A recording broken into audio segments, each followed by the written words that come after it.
Magandang tanghali na. Magluluto tayo ngayon ng minidilyong giniling. At syempre, nagayat ko na dyan yung carrots, patatas, sibuyas, at bawang. Ito mga pala yung ating mga pampalasa. Okay.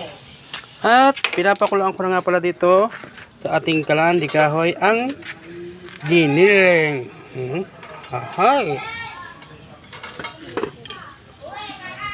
Habang pinapakulang ko pala ang ating giniling ay kumakain nga pala ako ng ice candy. Pamatid, uhaw sa taginit.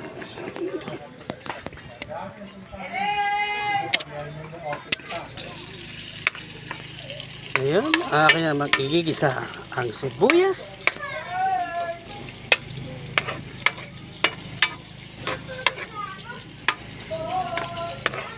At sinunod ko na rin dyan ang bawang. Antay lang natin siyang medyo mag golden brown.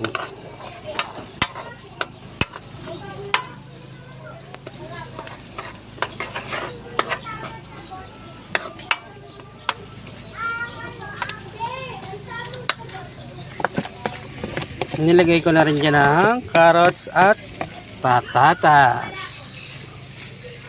Ayan. At i-mekos-mekos natin ng konti. Mekos-mekos na yan.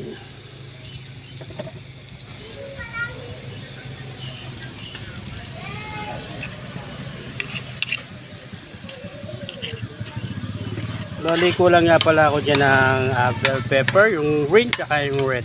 Hindi na ako nakabili nun eh. Hehehe.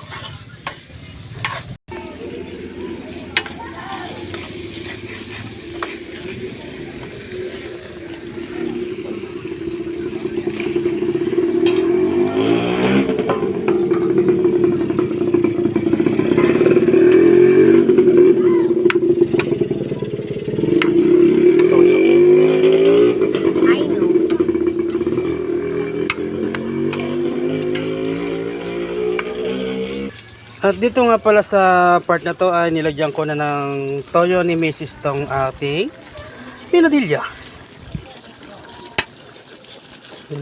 Naglagay na rin po ako ng ketchup.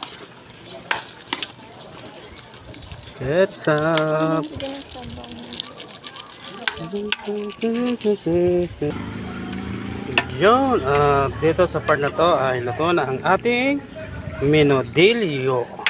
Ayan. Pwede na tayong kumain.